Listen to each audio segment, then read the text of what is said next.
Hello to all you patriots out there in podcast land, and welcome to episode 291 of Canadian Patriot Podcast, the number one book club that will get you on a watch list in Canada, recorded on April the 5th, 2021. Joining me, as always, my trusty sidekick, Gavin. My name is Andrew. I'll be your host. Awesome. We'd love to hear your feedback about the show. So please visit Canadian Patriot. I think I need more alcohol. My mouth is a little dry. Please visit CanadianPatriotPodcast.com/feedback or email us at feedback@CanadianPatriotPodcast.com. Version of this show is available on Stitcher and iTunes. We need your help to support Canadian Patriot Podcast. Visit patreon.com. Oh, wow. I'm turning into Gavin. Visit patreon.com/CPP and become a Patreon today. You get a better quality version of the show for just $1 an episode. Show you're not a communist and buy a CPT. Wow. T-shirts. Follow That's the it. link. Show's over. Show's over. I'm going to have a drink. On that subject, my favorite segment, it's called What Are We Drinking? It's a reasonable defense to use in court when my co-conspirators and I are taken before a military tribunal. Gavin, what are you drinking? This evening, I am drinking a bottle of Contradiction bourbon that was a gift to me from my sales manager. Very nice. So far, it is excellent. Where is it from? Um, it's a blend of straight bourbon whiskeys from the Smooth Ambler Spirits Company, Virginia, West Virginia. Neat. I don't know Smooth Ambler, but I do like a good bourbon. Yeah. And keeping on point, on brand, on message, I'm not really sure. Bourbon related. I have a Colonel Canuck bourbon barrel aged maple brown ale from Shakespeare Brewing Company. That It that put maple sounds syrup tasty. in my beer and then put my beer in an oak barrel. It's quite good. Yeah, Oak, I that's mean, what they age bourbon in, right? Is oak? yes, Pretty sure. but they need to be new oak barrels. You can't Right. reuse them. Yeah. So mine has been already used to make bourbon in. Yeah. And I see Pierre is on the YouTube and has brandy. Very fashionable. Reminding everybody about the Patriot Challenge. Do 5 things every day, be a better person. Exercise for 45 minutes, practice a skill for 10, read a book for 15, drink 2 liters of water, and complete one task that will improve your life. If you're not kicked off of social media, use the template on our website and share it with your friends. Also, I think worth mentioning, it was on the Discord already, and I talked to some of our co-conspirators. Veristreleka had put out their latest propaganda email saying that they are planning the remote military march again the end of this month for this year. Last year, they did a remote military march instead of doing an in-person event in Finland. 25 or 50 kilometer, 10 kilogram ruck. Last year, 3 divisions. There was like something military or open military in Rona. Rona required the use of a gas mask. Military had to be an issued kit. Open as whatever you feel like. Oh, yeah. So, Preferably pants, but whatever you feel like. well, that's kind of why I'm worried. Like, other Andrew is saying, like, maybe he'll do the Rona division because it's 10 kilograms, boots, and a gas mask. And it's like, that's cool, but I really hope pants are part of that ensemble. Yeah. It's got to be full like mop gear, otherwise it doesn't count.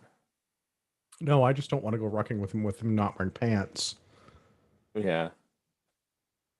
So I guess if you're in Southern Ontario, particularly around the Wellington, Waterloo County area, sort of that part, I guess let us know on Discord or drop the show an email. And if you want to go for a ruck on April the 25th with some people from the show, we can make it a socially distant Yes. event. Oh dear. I may have to abscond to go and do daddy duty. Someone is awake. Uh-oh. Well, we'll see what happens. All right, book club. The beginning of book club. This is part two. Episode 290. We did the first half. We're going to try and get through the second half today. Theodore Kaczynski's Industrial Society and Its Future. The Industrial Revolution and its consequences have been a disaster for the human race. The end. And that is the end of part two. But no, I think so. We left off at about about paragraph 96. I do think I'm going to have to go and do daddy duty though. So you want to excuse me for a minute? I'll cut this out later. And apologies to everyone on YouTube that's just going to have to watch my background for 5 minutes while I go see why my child is freaking out. Well, there you go. Yeah, we can do that. But if anyone has questions on the live chat, I can field those at the moment and hopefully, entertain you whilst Andrew does his thing. Also, shout out to Darren who's listening, who was on, the other week. If you don't already, go follow those guys on the social media, see all their cows and stuff.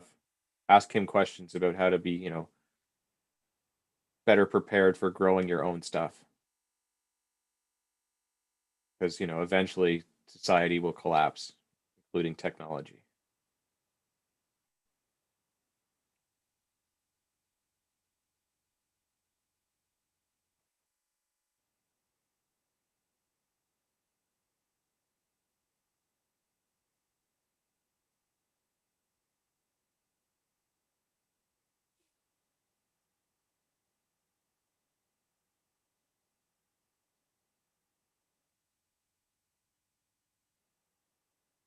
Apparently, yes. It appears that Andrew and I are the only two that actually read the book.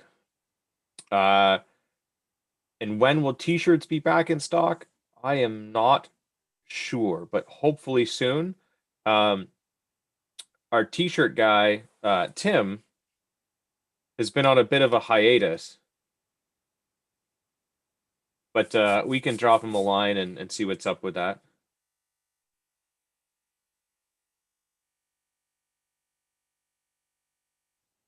Well, just remember that when you have the perimeter fence up, you need to put some claymores around the outside of it in order to protect the perimeter fence. That's super important too.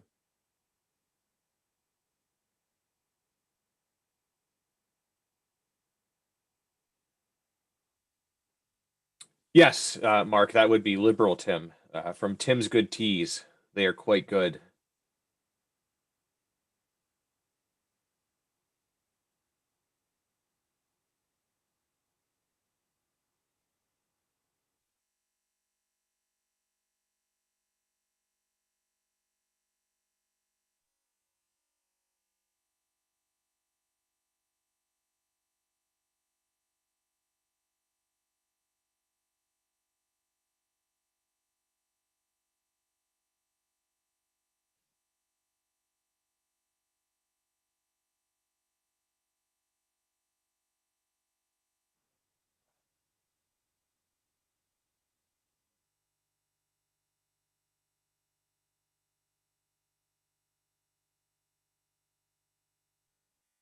If Andrew doesn't hurry back, I'm gonna go through this entire drink and be hammered in no time.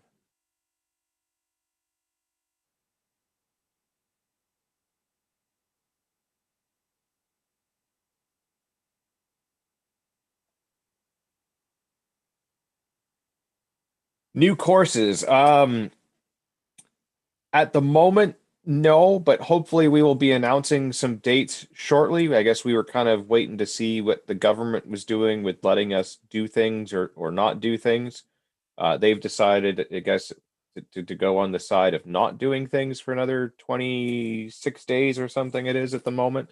Um, but with May being Stop the Bleed month, we are definitely going to be running some Stop the Bleed classes in May, and hopefully some other classes coming up as well.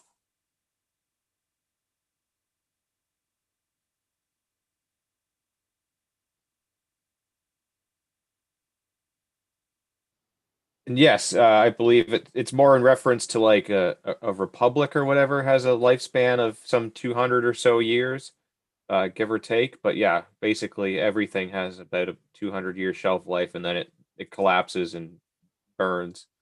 Just kind of why you see the U.S. in such a mess right now. And I guess we're approaching that date too, so a little behind them, but not much.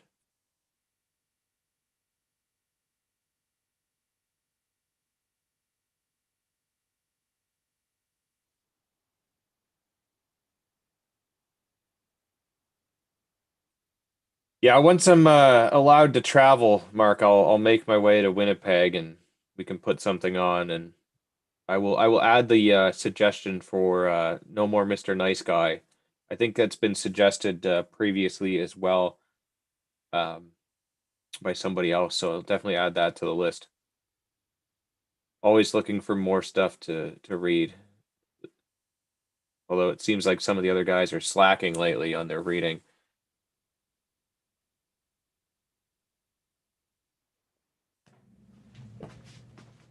Awesome.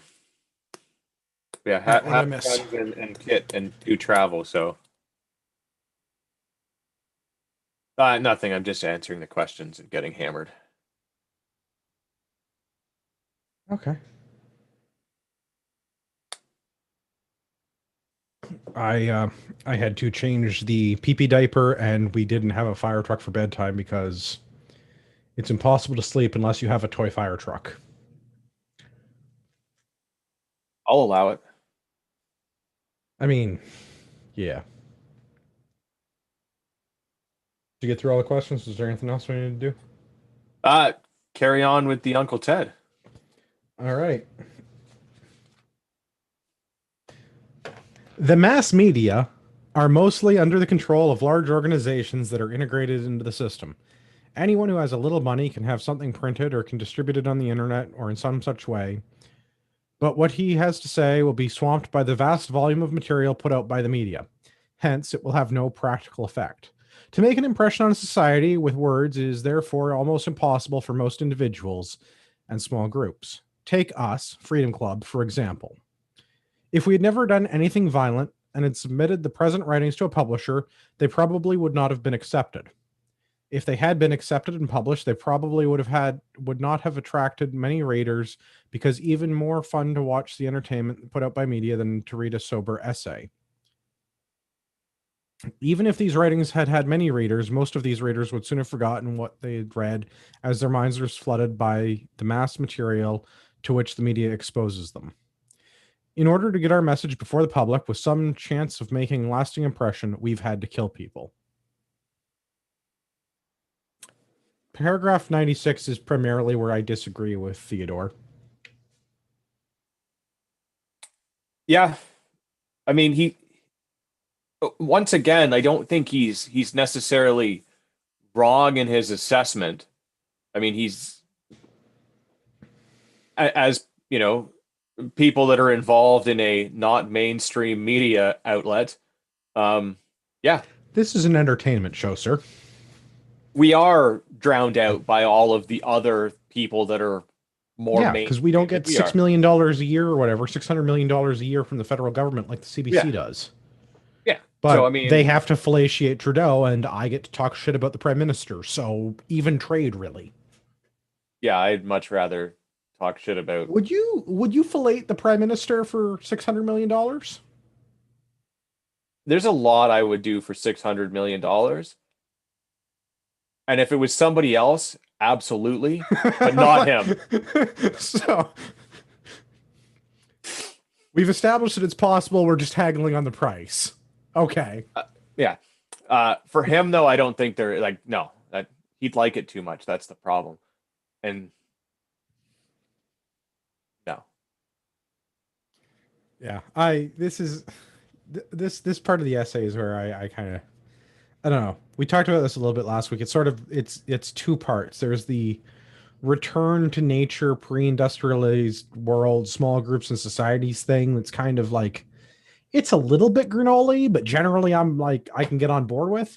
And then there's like, in order to do this, we're going to have to kill a lot of people that I'm not really going to explain any more detail beyond that. yeah, because It's I mean, not a very well flushed out part of the well, exactly, and I essay. mean, like I'm not necessarily one to say that violence isn't appropriate to affect change, because sometimes that's needed. I'm No, not I'd saying it say was needed in generally this case, speaking, violence is but usually the answer. yeah, but you know, do you indiscriminately murder innocent people through sending packages in the mail? Like, Okay, so this becomes a highly speculative piece that we're at, and I mean, maybe yeah, it's worth debating. Do you think that in Ted's mind, he was doing this indiscriminately? no, I think like he had a plan and these people fit into his plan. But the problem is I think that like once you get like as stupid smart as he is, you also get a little bit crazy because you're probably just so frustrated with dealing with people that are not on your level, and that things that might seem Yeah, I very could. clear to you are not clear to other people. Well, and I kind of wondered that to a certain degree with the people that were targeted. Like, I not again, not that I agree with Yeah. things that I don't agree. Blanket statement. CPP, as advised by our legal counsel, does not agree with sending letter bombs to people to affect political change. Legal disclaimers out of the way. I can understand why you would letter bomb the head of United Airlines as an example. I can understand why you would not that Ted did that, but like I could understand why he did letter bomb United Airlines. He's not the example I'm making up though. I could understand letter bombing the head of like a stock exchange, right? I could Yeah. like that Steve Or the Jobs or somebody that runs Apple, right? Like I could see that level yeah, of like somebody that's responsible for pushing technology in a massive way. right. And I can see that to a point. The United Airlines thing, I mean, there seems to be a particular gripe with United Airlines that I don't really understand because there was a bunch of stuff that was targeted with them for some reason. And maybe it's just because they're a giant airline. Maybe it's convenience. But then you Yeah. have things like a guy that owned a computer store. Yeah. Not Bill Gates, not Steve Jobs, not somebody that owns a giant computer technology Yeah. company, but like one guy with a computer store Not that even made necessarily the largest computer store in the area, right? Like, so it's right. the And that one impact seems kind of odd. is, And same thing, like the guy from I think it was the last bomb, the second to last bomb, the California wood products trades guy. He was like in the lumber industry, but like he promoted lumber and lumber accessories. which seems to be more in line with something that Ted could get behind, given that he built himself a cabin. Well, I mean, up to a point, but like Yeah. he wasn't the guy cutting down trees. He wasn't like the guy running Home Depot. He was Yeah. like a guy that did marketing for the lumber industry. It doesn't seem like a Well, yeah. I mean, it's kind of like, when we saw last summer, there was a bunch of mostly peaceful protests where people were burning down government buildings and police buildings because they're angry at the government and the police. So, like, that kind of makes sense. But then when they started burning down the businesses and places that they are part of the community, is like, this doesn't fit. And it's the same kind of a right. thing. Like, it just doesn't, fine. If you need to do the violence to get your thing to come true because it's really needed, like you have a tyrannical government and you need to overthrow it or something, then you Or feel you like you need to believe you do have a that. tyrannical government in this case. But yeah, I Yeah. see that's the part where it's like some of this argument falls down because like this doesn't seem like it was targeted against particularly Well, good targets.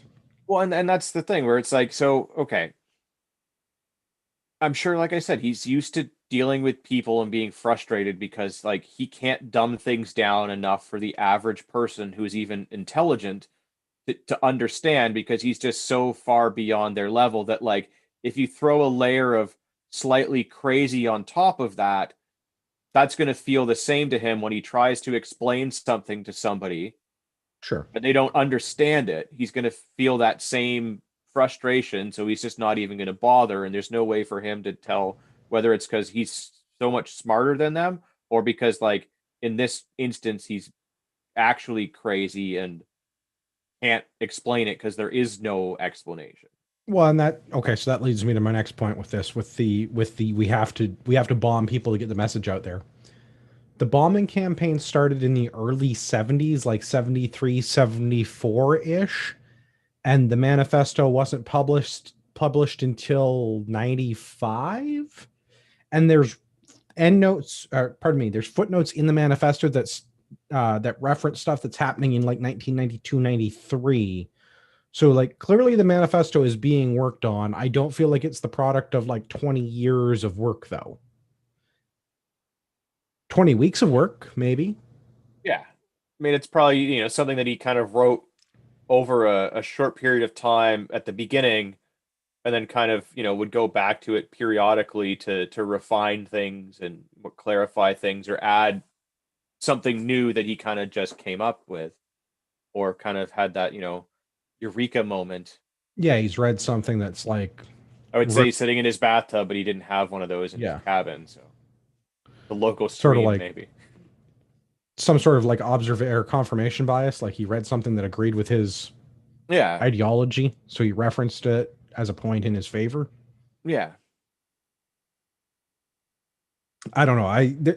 That part is something with the historic record that I don't really understand. Is like what happened during this like 20-year period where okay, maybe parts of this were written earlier and then added to later, but it wasn't like it's not been heavily revised. It's not especially well written. It's not very fleshed out. You would think a man living alone in the yeah. woods for 20 years would have a lot of time to like write the volumes that he says he's not going to write. Yeah, well, I guess when you have to like do it by hand, by candlelight, it's maybe a slow process.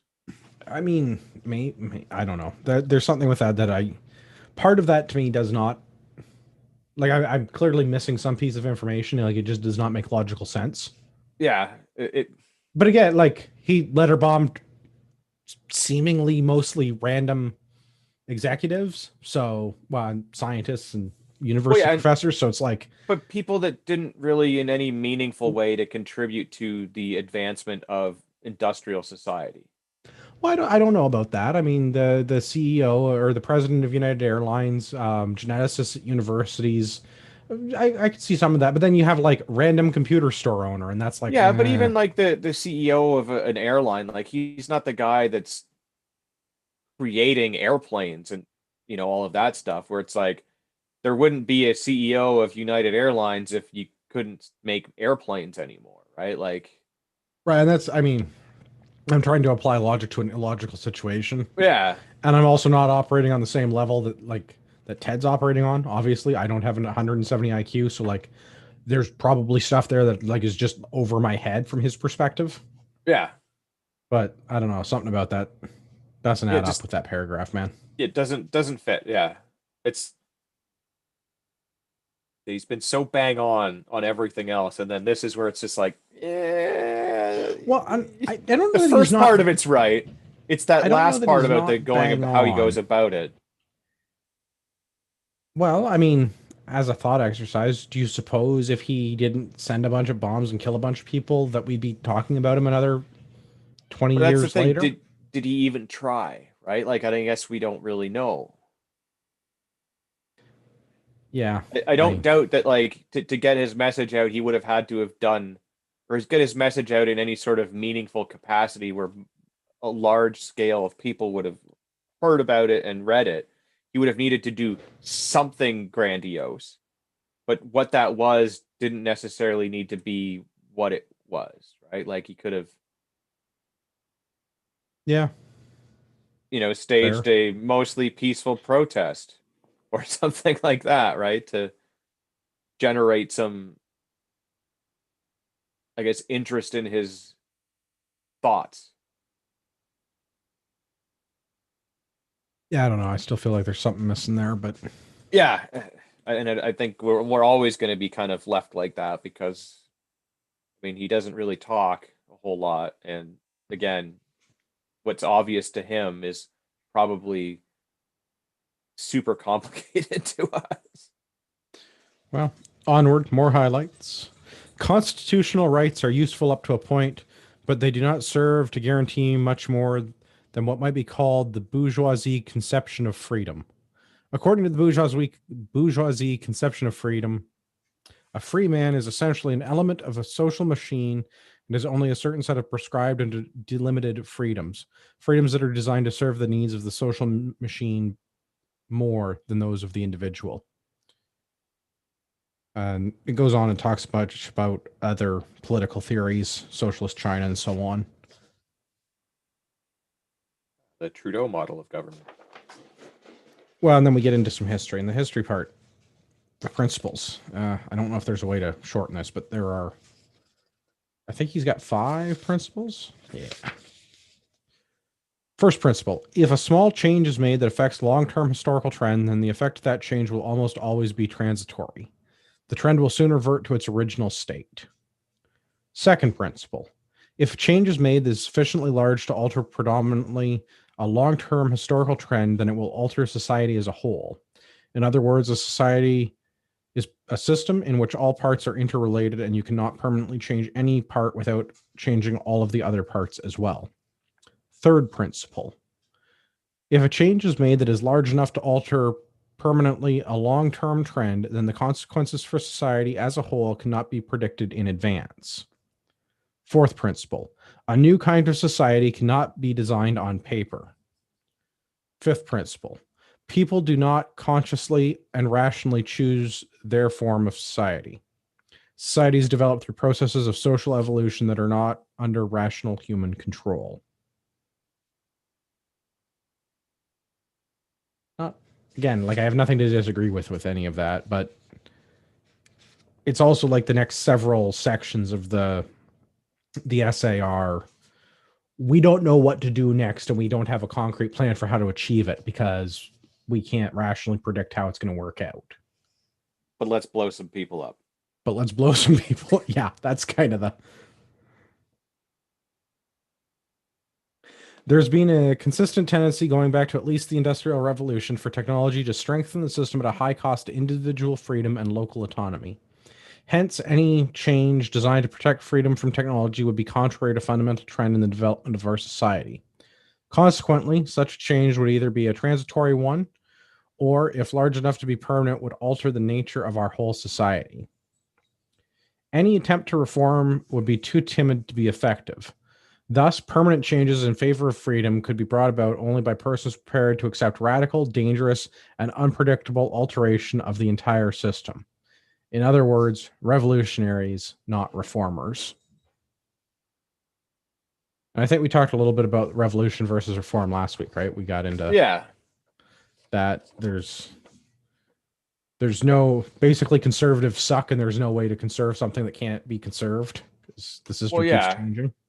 Yeah, and I mean, it's, the left continues to always go left at best. Conservatives hold the line poorly at best lately, but like there's no pulling in the opposite, like undoing. It's just a pause, a slowing.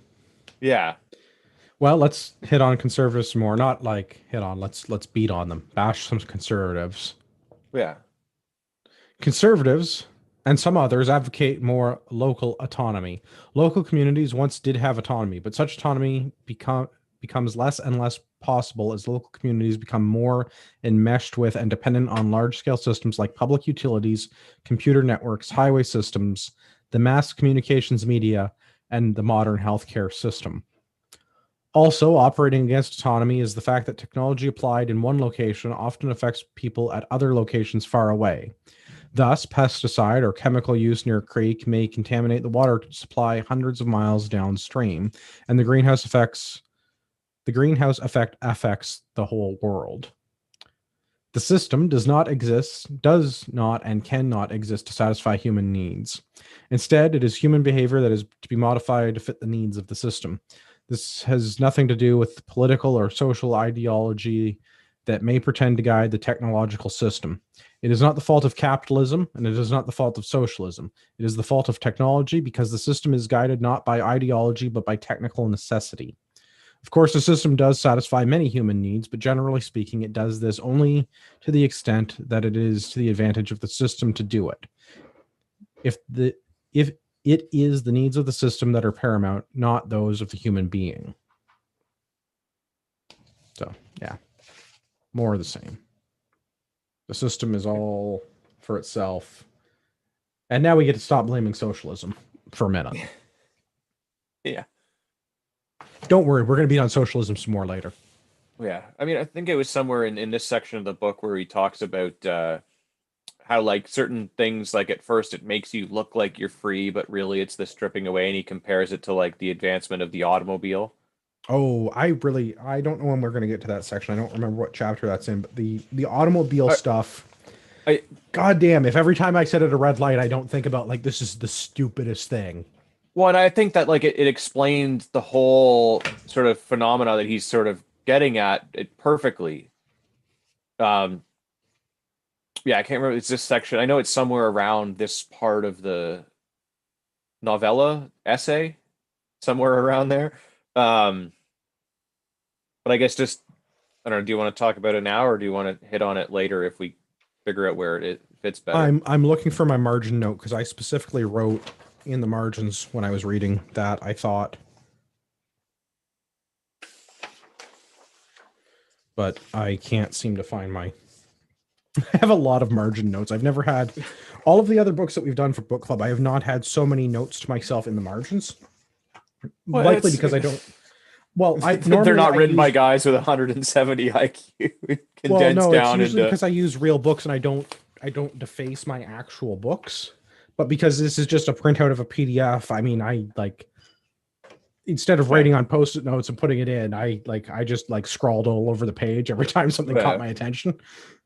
But yeah, yeah, the piece on automobiles is, I mean, like that's with the invention of the automobile. I mean, paraphrasing a whole bunch. Read the essay yourself.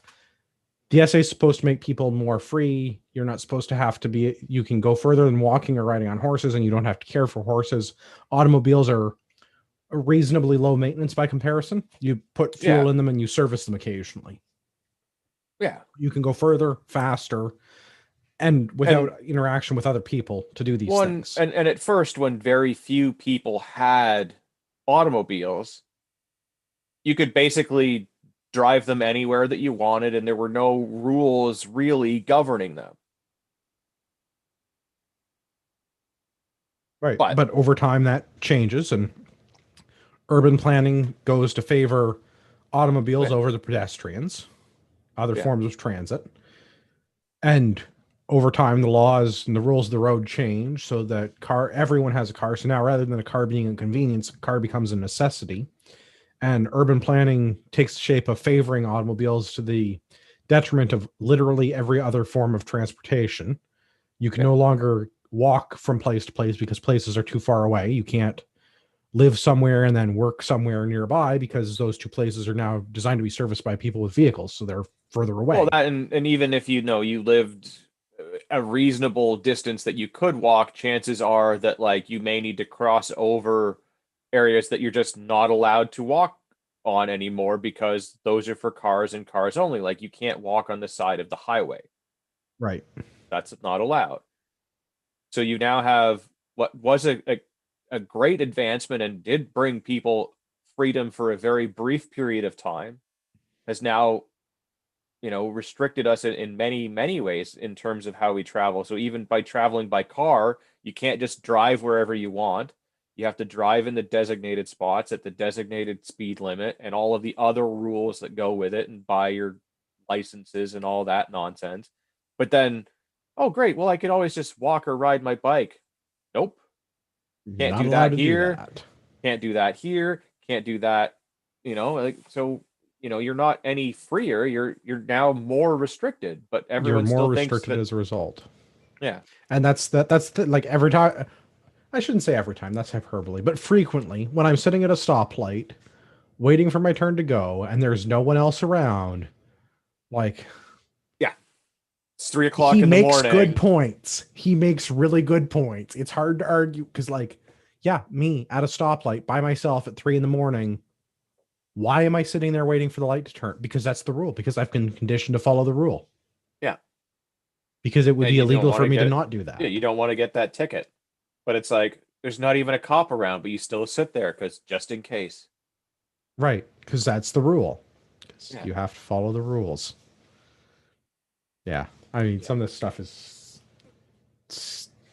scary how it's written. Yeah. I like this section. The bad parts of technology cannot be separated from the good parts, good and bad are in quotes. A further reason why industrial society cannot be reformed in favor of freedom is that modern technology is a unified system in which all parts are dependent on one another. You can't get rid of the bad parts of technology and retain only the good parts. And he has a bunch of examples, but we go on. If you think that big government interferes with your life too much now, just wait till the government starts regulating genetic constitution of your children. Such regulation will inevitably follow the introduction of genetic engineering of human beings because the consequences of unregulated genetic engineering would be disastrous. Footnote, just think an irresponsible genetic engineer might create a lot of terrorists. So it's an entertaining footnote. Because, you know, this message had to be spread like 3 paragraphs ago by blowing people up. Yeah. Terrorism. It tickled me when I read that because I'm like, you know, that's like. But I think that's where he's getting at it, so that like if he was a geneticist, that's exactly what he'd be doing. Well, and that's part of the question. So there's a lot of hate for genetic engineering in this, and I can understand that because we don't want to breed a society that has, I don't want to say defects because that's not the right word, but in a non-industrialized society, the strongest, most successful people pass on the strongest, most successful traits, right? Yeah. And we have less of that in the industrialized society because people that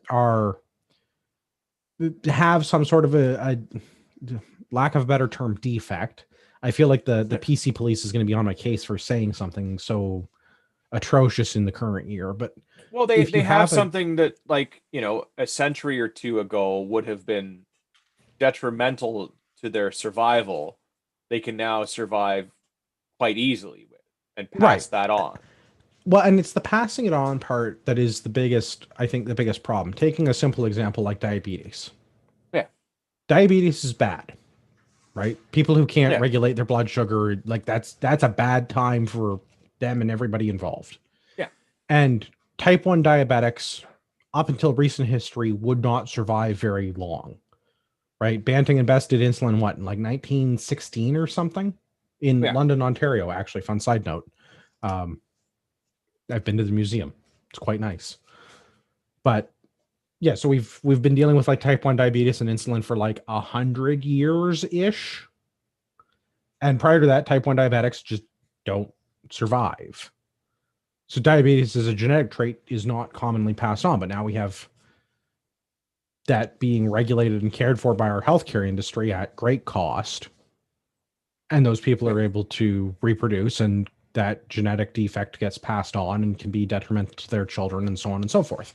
Well, so in theory, it's now passed on to, you know, exponentially more and more people as time goes on, because. But if through genetic engineering we could change that genetic defect somehow to prevent people getting diabetes, I think everybody would agree that that's generally a good thing.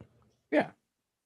Right? Just like generally, we all agree that giving diabetics insulin is a good thing. We don't want them to die. That's callous and terrible. And if we have the ability and the technology to genetically engineer somebody to not have diabetes, somebody could also then do the exact opposite and give everybody diabetes. Right, and then you become dependent on some sort of pharmaceutical industry in order to survive. Yeah. Which is equally bad. Yeah. Well, what if we want people to run faster or jump higher or have more fast twitch muscle or be better, put in whatever athletic or physical trait that you want everyone to have, the 6'6", blonde hair, blue-eyed Aryans, right? Like, we all generally agree that eugenics programs are not a positive thing.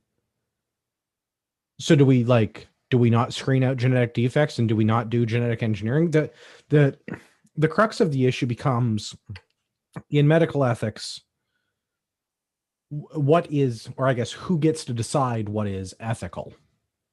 Yeah. right? Like that's the crux of it, because we generally as a society we don't want people to suffer. We don't want people to pass on genetic abnormalities. We don't want to have people with genetic defects. We want to prevent or correct or alter those things to be favorable, to give everyone a better, easier, more productive life, right? Yeah, but if the ability exists, somebody somewhere, even if it's illegal, will do the opposite. Well, somebody will do the opposite, and who decides at what level of genetic engineering is it ethical? Because if you can say eliminate diabetes, Yeah, it would be very hard for anyone to make an argument that we shouldn't genetically engineer people to not have diabetes. yeah. Should we also genetically engineer people to not lose their hair? I say as I'm losing mine. Yeah. Should we genetically engineer people to be able to everyone can run as fast as that guy from Jamaica that won the Olympics? I forget his name. Kobe Bryant? No, no, no. He's you don't want to talk about him. I think you're Oh, thinking about Hussein Bolt, yeah, sure. Whichever. which is That, odd that his last name is Bolt and he runs really fast. that's what we call foreshadowing in the Yeah. literary community. Or maybe it was a name that was passed on because his speediness is genetic. I mean, it's entirely possible. That's why you get Smiths whose ancestors were Smiths. Smiths. Yeah. Weird. So Not as that exciting though. But yeah, like less exciting. But where do the you draw crux of the the issue line, comes right? down to, well, not where do you draw the line? Where does society Society. draw the line? And what constitutes society? And the argument that Kaczynski makes is that it's probably going to be the upper middle class doing it for the benefit of their own children, people who have Yeah. the income and are able to make those decisions and afford Well, yeah. whatever the treatments or engineering And is to make the change. yeah, and the problem is what's in their best interest may not always be what's in your best interest because they might start weeding out genetic things or just you in general because you're not beneficial to them. Right. And that's the crux of the genetics problem, I think, because like Yeah. eugenics is one thing. Having a program where you specifically breed people, species, plants, animals, what have you, for desirable traits, like that's one thing, selective breeding.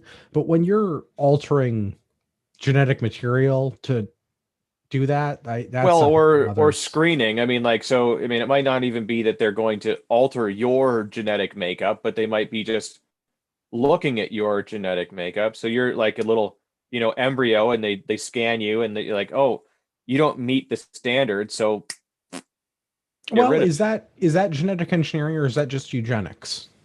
Well, I guess it's all how you look at it. Like they're not engineering it, but they're certainly using the same sort of principles in order to understand how the body and the all of the genetic stuff works, See, looking because I at think it and there's a going, I think people have a knee-jerk reaction to eugenics because it's a scary word and we well, associate it to certain and goings on by it's certain governments in the 1940s.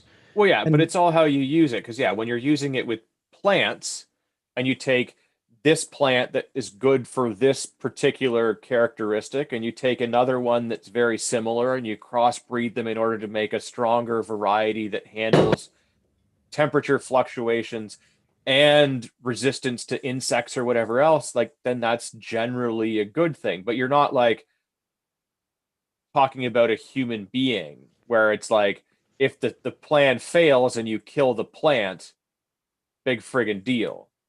Whereas if you take somebody that's really, really strong and somebody that's really, really smart and you breed them together in the hopes that you get an offspring that's really strong and really smart, but you don't and you kill it off, that's when it becomes a problem, right? yeah, I agree with that. I still think there's a distinction to be made between genetics. Yes. I'm sorry, eugenics and genetic engineering. Yes. They're not the same thing. Some of the same, I guess, background and principles per se, but Well, and that's like you mentioned the screening example. Like I personally don't have issue with genetic screening at the embryonic or like early pregnancy stages to screen for common genetic disorders. Yeah, right? Like I don't have anything against people that do that or want that done or exactly. I mean, yeah, what if you're have you. screening your, you know, very, very, very recent conception and discover that it has some massive genetic issue that is going to cause that child pain and suffering for its entire life. Well, I guess okay, so that's a good question. What if you screen an embryo and you find out that it's going to be diabetic, type 1 diabetic? Is that pain and suffering? I mean, it is.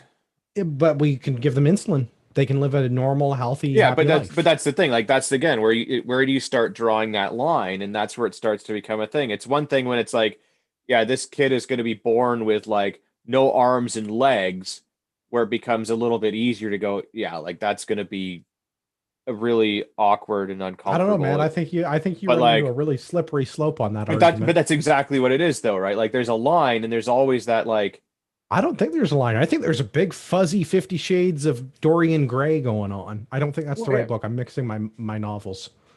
yeah. Either My way, wife's there's a snorting in the other painting. room. I'm Yeah, definitely mixing up my novels. yeah. But yeah, like, but that's what I mean, though. Like, so, like, if we're going to allow the screening of certain things and being able to terminate because of this, then what if you're like, oh, this kid's going to turn out to have red hair? Ooh, nix that. Like, perfect in every other way, but is a ginger? Yeah, we Like, can't afford the souls.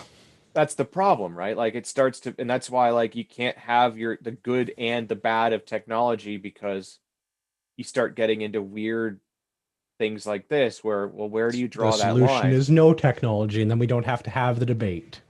I Yeah, don't think that's actually what Kaczynski was getting at, but I mean, like, if you but can't do it, that's then there's no argument about it. well, exactly. There's no, you don't have to worry about it. Also, I found my automobile note. It was literally like 3 pages after that where you brought it up. So It's like I actually read this book or something.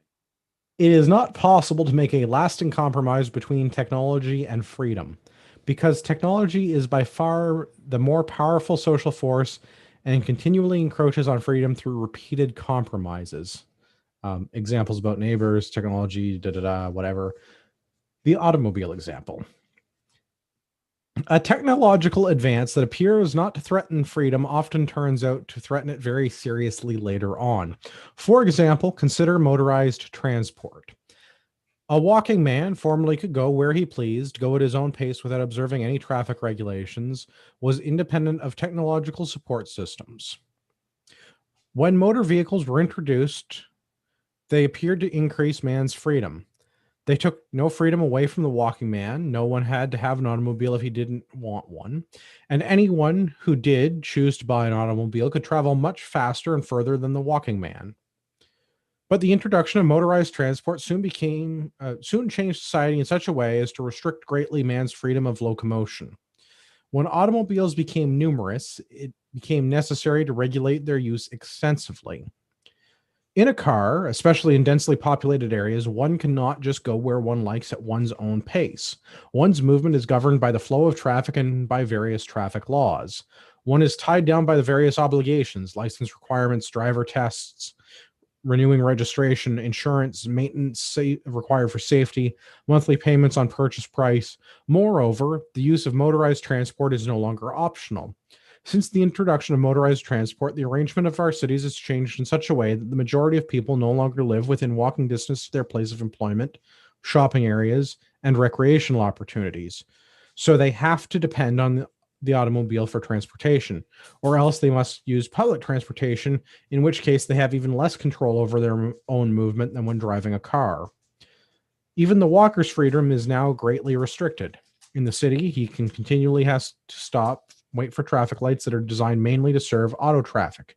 In the country, motor traffic makes it dangerous and unpleasant to walk along the highway. Note, this is an important point that we have just illustrated with the case for motorized transport. When a new item of technology is introduced as an option that an individual can accept or not as he chooses, it does not necessarily remain optional. In many cases, the new technology changes society in such a way that people find themselves forced to use it. That's the problem with cars.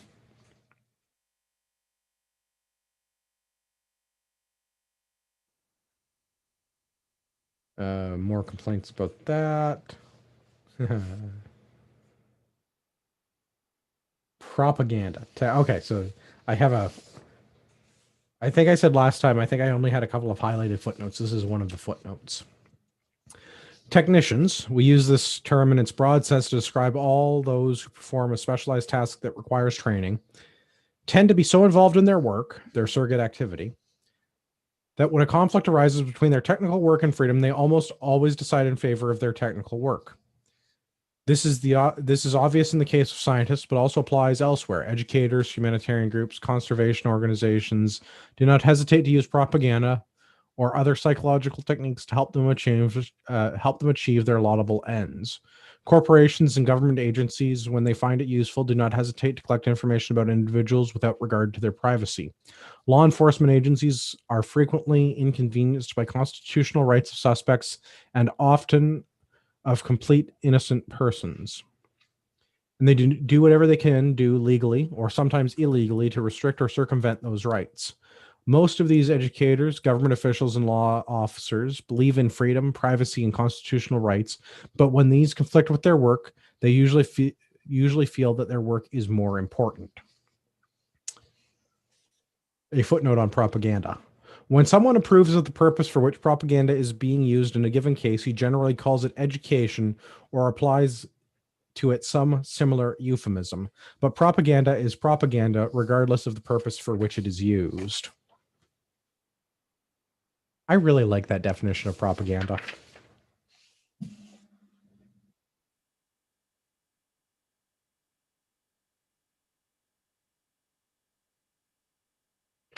We hope we've convinced the reader that the system cannot be reformed in such a way as to reconcile freedom with technology. The only way out is to dispense with the industrial technological system altogether. This implies revolution, not necessarily an armed uprising, but certainly a radical and fundamental change in the nature of society. A revolutionary movement offers to solve all problems at one stroke and create a whole new world. It provides the kind of ideal for which people will take great risk and make great sacrifices. For this reason, it would be much easier to overthrow the whole technological system than put effective permanent restraints on the development or application of any one segment of technology, such as genetic engineering, for example. And then there's a lot of hatred for the pharmaceutical industry, of which I have a footnote, which is probably the only piece worth delving into. If you think more effective law enforcement is unequivocally good because it suppresses crime, then remember that crime is defined by the system is not necessarily what you would call crime. Today, smoking marijuana is a crime in some places in the US, and so is possession of an unregistered handgun. Tomorrow, possession of any firearm, registered or not, may be made a crime, and the same thing may happen with disapproved methods of child rearing, such as spanking. In some countries, expression of dissident political opinions is a crime. There is no certainty that this will never happen in the US, since no constitution or political system lasts forever. If a society needs a large, powerful law enforcement establishment, then there is something gravely wrong with that society. It must be subjugating people to serve pressures if so many refuse to follow the rules or follow them only because forced. Many societies in the past have gotten by with little or no formal law enforcement. It's almost like he had a crystal ball. Yeah. Some of this stuff is like scary accurate. Yeah. So we talk about mass communication, mass media, entertainment providing a means of escape, being absorbed in television and movies instead of the real life, forgetting about stress, anxiety, frustration, dissatisfaction, drugs, the surveillance state, physical coercion, clinical depression. And actually, the clinical depression and means of escape thing is probably worth talking about further, because there's very little outside of the essay. There's very little documented evidence of large, like mass scale clinical depression throughout human history. But the stat is something like almost half of Canadians are on some sort of antipsychotic, antidepressive pharmaceutical. Yeah, It's like a crazy high number, like 40%. I've got mine in a bottle right here. Well, I don't just mean our drinking Yeah. team. I mean like No, but yeah, like prescribed medication, actual, which yeah, I mean whether or not like well, actual is a whole other thing, but prescribed medication for yeah, and whether they depression, actually anxiety. need the actual medication or it's a Yeah, tune in next month for Fight Club. yeah, but we can't talk about it. Till next month. Yeah. But this is not documented in primitive societies, which Well, but is I mean, is that because like they just didn't know and those people were the ones that lived outside of the society because they were shunned, or did that just not exist, or is it a combination of the two where it wasn't as prevalent and they eugenicked that problem out of sight, right?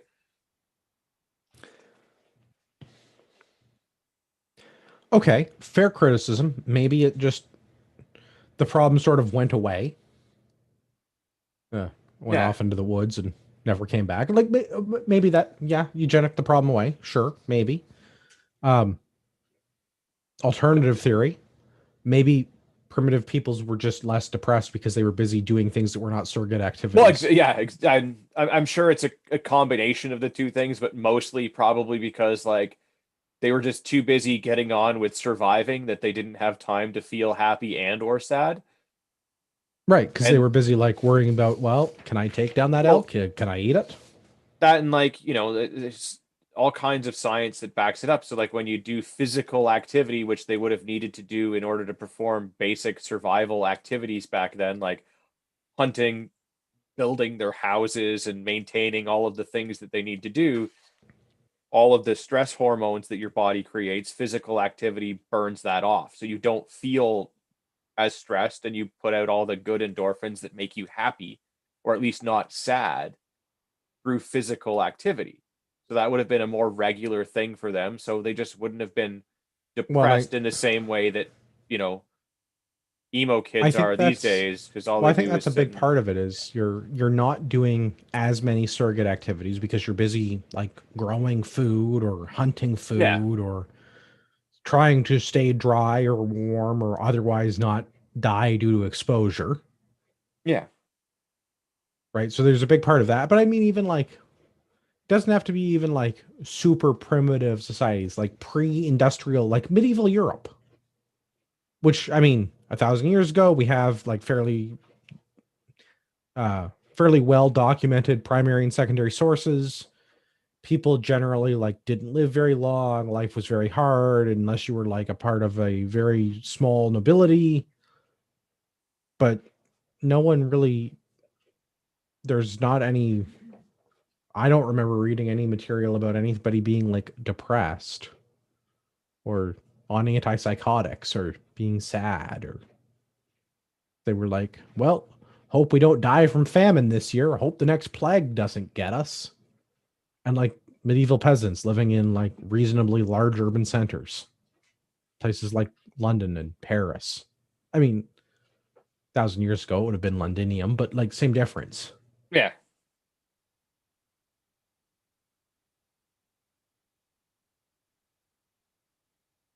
I think a lot of that has to do with the fake stress of our modern society, the inconvenience of automobile transportation, as an example.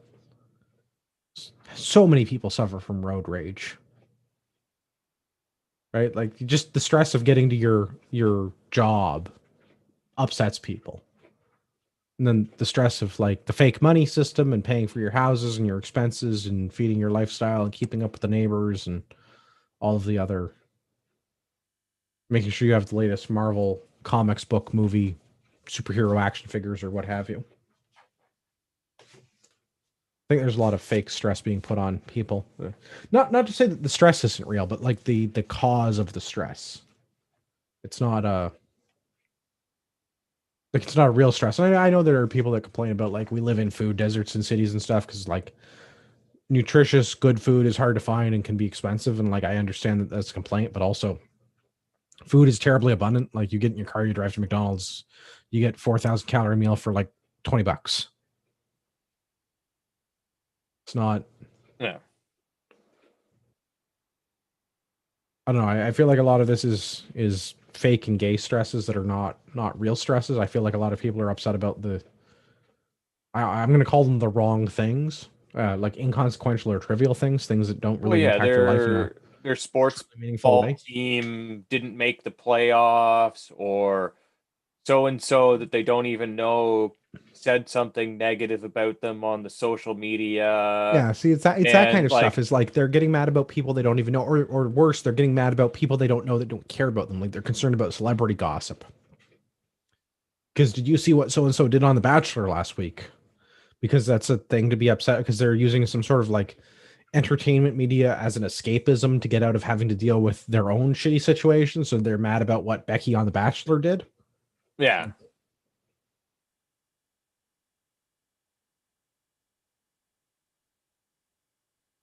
Speaking of social stresses, first we must work to heighten the social stresses within a system so as to reduce the likelihood that it will.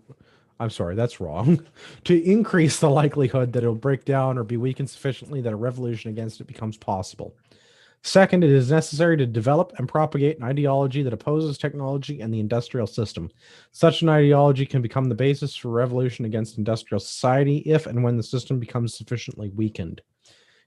And such an ideology will help assure that if and when the industrial system breaks down, its remnants will be smashed beyond repair so that it cannot be reconstituted. The factories should be destroyed, technical books burned, etc.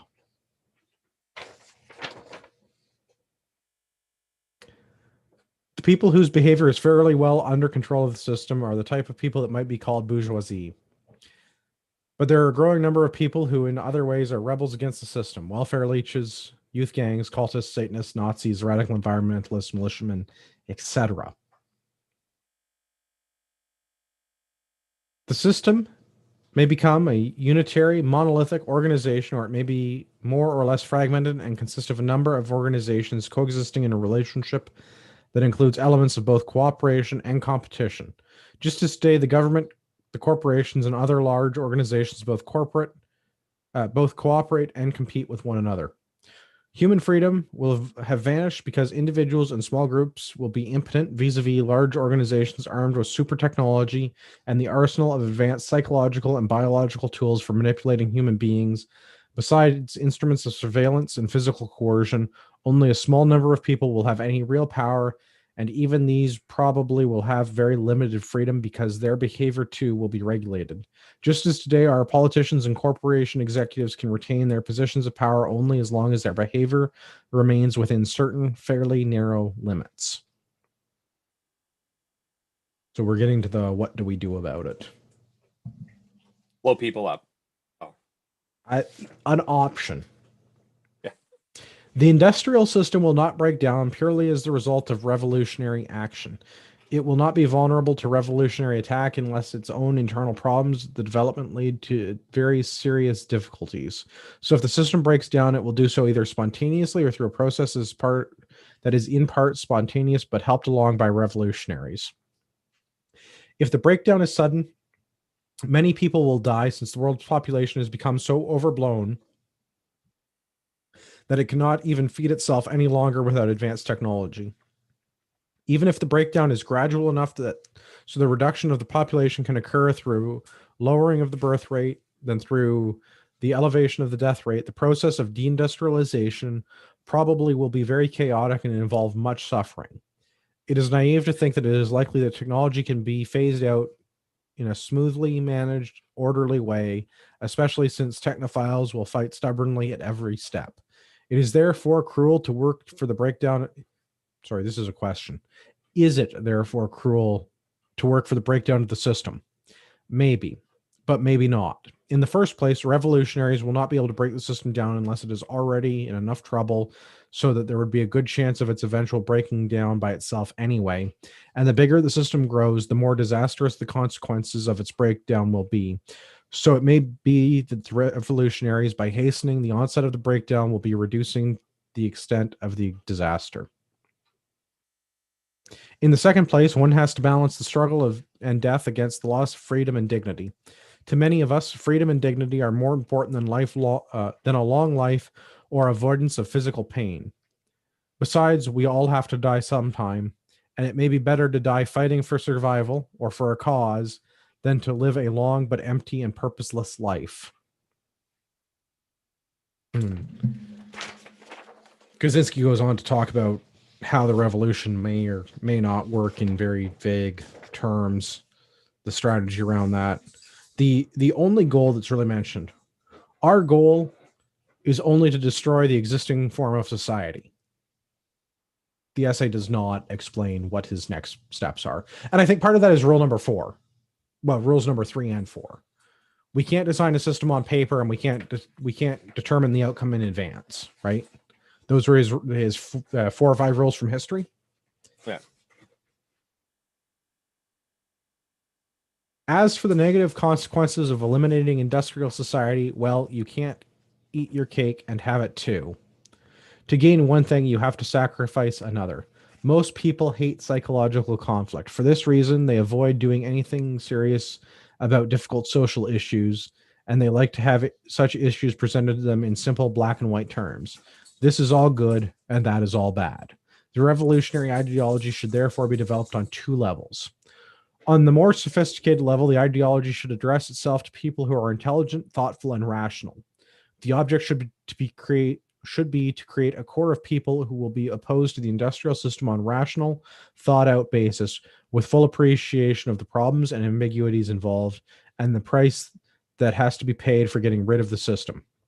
It is particularly important to attract people of this type, as they are capable people and will be instrumental in influencing others. These people should be addressed on as rational a level as possible. Facts should never be intentionally be distorted, and intemperate language should be avoided. This does not mean that no appeal can be made to the emotion, but in making such appeal, care should be taken to avoid misrepresenting the truth or doing anything else that would destroy the intellectual respectability of the ideology. On the second level, the ideology should be propagated in a simplified form that will enable the unthinking majority to see the conflict of technology versus nature in unambiguous terms. Even on the second level, the ideology should not be expressed in language that is so cheap, intemperate, or irrational that it alienates people of the thoughtful and rational type. So that's the how. Get the smart people on board, don't lie to anyone, and make it easy enough for the simpletons to understand, which unfortunately is the vast majority of people, right? The average IQ in Canada is just slightly under 100. Half the population is dumber than the average. Yeah. That's the hard part. Like, well, no, the second level, the ideology should be propagated in a simplified way that will enable the unthinking majority to see the conflict in what's a simply simplified black and white term: technology versus nature, right versus wrong, good versus evil. But the problem Marvel is, though, versus DC. I think that when you get guys like Kaczynski that have for the most part, pretty good idea, they aren't capable of dumbing it down so that the people with the below average IQ, which is 50% of the population, to understand, because to them, dumbing it down is still fairly intelligent, right? That's the problem, I think. And that's why it's so hard to get anything across. And especially when you look at like reform versus revolution, it becomes that much more difficult because you've got to explain it in a way that's even more acceptable to people. Yeah, the essay does not go into any detail about how to formulate that plan. And that's one of those things that, like, you had 20 years to think about this. You couldn't give me like 2 or 3 examples? Yeah. Well, and I guess, and that's the other problem is that you have, and I don't even want to say that, like, Ted is right-leaning, but like, we just don't have the tools in our toolbox for that side of the spectrum per se. Whereas like the left has like Saul Alinsky and all of those people that have found a way to, I don't want to say dumb it down, but like rile up the plebs. Well, yeah, and manipulate them into thinking that your best interest is their best interest, and getting you learn, you manipulate them into just doing what you need them to do in order to make your life better, but not necessarily theirs. Yeah, I don't know. There's some 1984 stuff going on there, I think, and then the essay does not Yeah. explain in any acceptable level of detail how to go about achieving those two pieces of ideology. Yeah.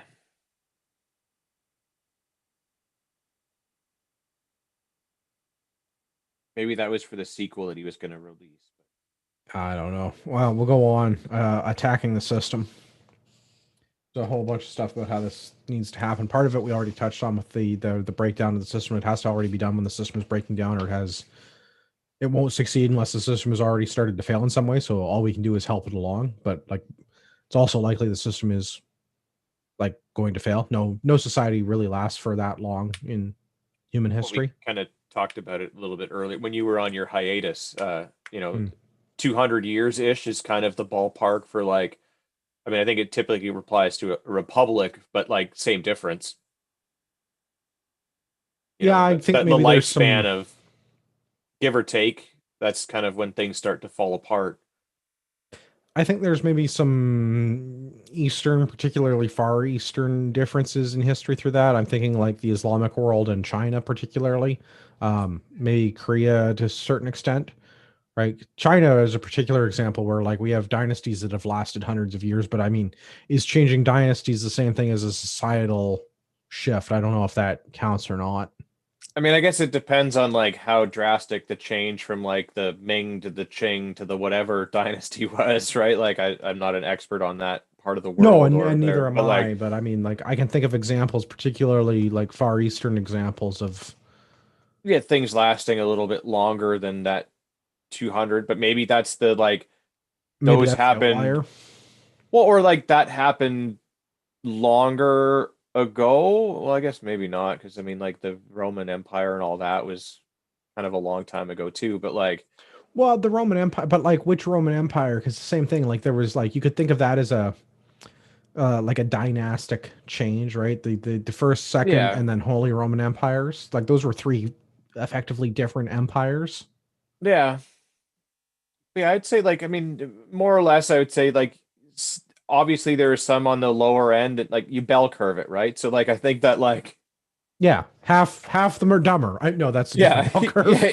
I mean, also true, but yeah, like on average, I'd say somewhere in that 200-ish year ballpark is when something drastic happens and it needs to change, or like it tries to change and maybe it doesn't.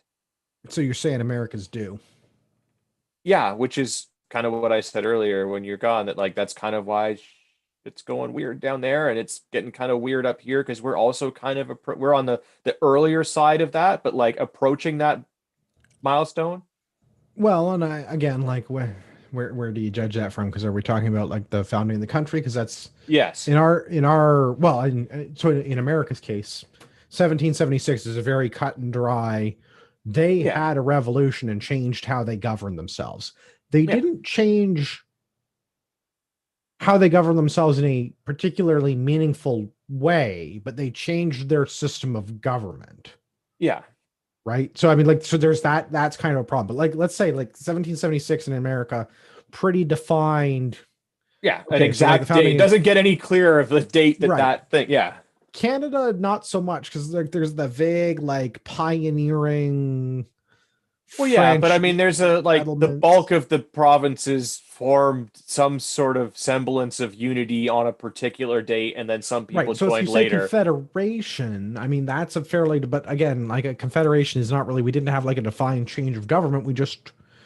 We on No, paper changed the organizational system that the existing governments used yeah, under the British yeah, it Empire. wasn't a massive shift, but I think part of that problem is that we, like Ted's saying, we need more regional stuff, and we went to more national Centralized size. federal, yeah. Yeah, and that's the problem, right? And I mean, you start drawing into, like Jack Donovan and small groups versus big groups, us versus them, and like the bigger the group gets, Well, I and can see that. And if you want to use confederation as the example in Canada, I mean, I guess that's not quite 200 years. Where we got a sequicentennial recently. Yeah, 150, so we're 153, 4, just off the top of my head somewhere without doing around there. math. Yeah, Yeah. somewhere around that right now. So we'd be on like almost approaching the top of the bell curve, but not Right. But quite the other there, thing is we're very highly integrated with our American neighbors.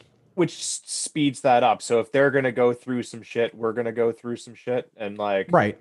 Well, and I think like the same would probably be true like the end of the British Empire, sort of yeah, the late 1700s, the early 1800s, sort of globally, the conveniently the Industrial Revolution, yeah, that all sort of nicely lines up with that, the exploration of North America and yeah, the 13 colonies in the US and their political division with the crown, and the crown really losing all of their territory overseas, and at the same time yeah. all of the other colonial empires too, France, Portugal, Spain.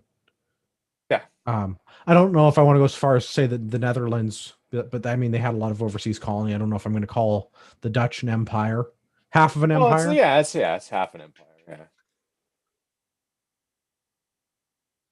So I mean, yeah. there's a strong overlap with that, all in the late 1700s, early 1800s. I could It's kind of kind see of that weird because being. like you'd think with all of the technological advancements, it would have been easier for them to keep an empire, yet they all seem to lose the empire. I guess because it maybe became easier for those colonies to sustain themselves as well and Well, I get think that's part independence. of And the. You have the mass communication and you have the rapid communication, right? The telegraph uh, and radiography, radio, yeah, yeah, yeah, telegraphs. I'm going with yeah. telegraphs. The Morse code and the beep beep beep beep beep beep beep beep beep beep, that stuff. Yeah, That stuff. Yes, yeah. you have a very. I don't want to be I'm Morse code. Yeah, channeling my inner Al from our radio class that I've yeah. long No, given up I enough. appreciated that. I don't know. There seems to be a strong overlap because yeah, the the last sort of, or I guess the beginning of the industrial revolution vis-a-vis like the steam era Yeah, and the failure of the European colonial empires all happened sort of at the same time. And then we have had a couple of industrial revolutions since then, right? We went through the steam era, we've gone through some other eras. Now we're kind of into the information technology, as fast as light communication stuff that's going on. yeah. So we're due for some other paradigm shift. I can agree with that. I'm not sure. I'm not sure what that paradigm will shift will be, but I think we are at the Yeah. point where we are talking. Maybe it's It- not global, but it's awful close to global. yeah, there's going to be something big that happens, and whether that's the whole world or the Western world that feels that, or even just North America, like who knows? But Well, there is I can't something see building, and anything happening in America is de yeah, facto going to affect the rest of the yeah, world because of the way the financial system works and because of the yes, way the industrial technological society is structured. yeah, Channeling my inner Ted a little bit, but like because America runs everything, because America controls the pharmaceutical industry, because America controls to a large degree education, genetic engineering, agriculture, yeah. science and technologies, in like terms of computers in Silicon Valley and that sort of thing. Even At though a least lot of until this, China calls in the debt. But yeah, right, but that's well until they do though, yeah, and maybe China calling in the debt, maybe that's the thing that does it. But it serves China no purpose to do that right now. I don't think. I can't see how no, they come out ahead in that. no, exactly. Yeah, it won't benefit them at the But moment. if anything happens to America, the world police is gone because what do they have? They have 7 carrier groups or something around the world. They have all these Marine Expeditionary Force units that are all over. American Yeah. Special Forces are all over Central Asia Oh and yeah. Well, but yeah, the you Middle look at East. yeah, for how many military bases, like just like not even talking like special units, but just like regular military bases did the US have like outside of the US? Like a bunch. Like a lot. Well, and that's what I mean. Like Yeah. a lot. Like in Yeah. Europe and in Asia and in South America to a certain degree. Yeah. And I think it's 7 carrier groups that they have. Yeah, And I don't like, know. I'm reading the book all on JSOC right now, and man, they done some shit in some places. well, Let me tell they you. have, but I mean, like, look at a Yeah, U.S. naval it's carrier crazy. group, and a carrier group has more ability to project power into regions of the world than whole continents combined armies in that same region of the world. Well, yeah. I mean, how else are you gonna do a missile strike on like General Salami? Right. Well, we can't talk about that. We'll lose listeners again. Yeah, We can talk about that. I don't mind. But I'm just saying, like, yeah, you go into the Mediterranean with a couple carrier groups, and you have more power than all of the countries that are yeah. on You the could, Mediterranean. yeah. If they wanted to take over the entire Mediterranean, they could do it from a Yeah, couple of boats in you the could in put the boots on the small little ground, but like. like you could ground every aircraft in a couple hundred kilometers around that, like Yeah, around, right? So like you could yeah, effectively exert political control over those countries. yeah, Oh, you want to fly airplanes? Well, we're just going to shoot them down. yeah, Oh, you want to put ships to sea? Well, we're just going to sink them, right? yeah. Like you can't establish and There's not hold many other land, countries that can do that or even but come the close to projection of that. power to stop countries from carrying on their own affairs in their own space to a certain degree, the Americans have everybody else beat in a Yeah, massive way, except for what the Russians and the Chinese, right? yeah. And even then, I mean, I would still say that it might be close to 50-50 if you put any of those two against each other, but like I'd say the Americans still have the edge in technology and numbers. Well, I think technology is definitely going to give them the edge, but whatever ends up happening, whatever the repercussions are for America, there are repercussions for The world. everyone Yeah, because the absolutely. Americans run everything. Yeah. A very small group of people in America run everything. Yes. Back to the essay. It would be hopeless for revolutionaries to try and attack the system without some modern technology. If nothing else, they must use communications media to spread their message. But that should but they should use modern technology for the one purpose: to attack the technological system. We'd like to remind everybody you can find us on YouTube and anywhere Yeah. your favorite podcasts are sold. You don't pay for podcasts, but you know what I mean. You can though. We need your help. Revolutionaries should have as many children as they can. But also not bad advice. The It's Kaczynski has almost like reasons you're for that. channeling your inner Tyler on that one. Yeah, I feel a little bit, but Kaczynski has reasons for that. The justification is that some traits might come from genetic dispositions, some traits might come from the environment that children are raised in. In either event, whether you're predisposed to through genetics or whether you're a product of your environment, having more kids will have more people vote in your team's favor in the future in a democratic or Yeah. fake democratic system, as is our case. Yeah. It doesn't matter how they vote now because all the elections are rigged, we've discovered. But as long as we have some sort of democratic Yeah. system, having more people to vote in your favor, you should come out ahead. Yeah. Or they have to admit that it's totally fake. Well, they're not gonna. I don't think that's what Ted's getting at. That's my spin on Yeah. things. But having more kids puts your team in an advantageous position because you get to Exactly. project power that way. And if nothing else, you've got, fire teams on your side. Allegedly. Right. Children should not be given semi-automatic weapons. They're difficult to use and large. Children should instead be given crew-served weapons because it builds teamwork and it's easier for them to traverse tripod-mounted machine guns than it is to carry individual rifles. Exactly. Also, read some Grossman and he'll tell you more advantages of using crew served weapons versus, individually served weapons. Yeah, we should do some Grossman at some point, but It's going to be you and I on that one because no one else is getting through that. yeah, no one else is reading it. I know. Yeah. But his books are really good. Yeah, well, if you're into clinical psychology, And how to kill people well, efficiently. that's right. Yeah. All right, so we're gonna bash on leftists a little bit more. We're getting close to the end. Because of their need for rebellion and for membership in a movement, leftists or persons of similar psychological type often attracted to rebellious or activist movement whose goals and membership are not initially leftist.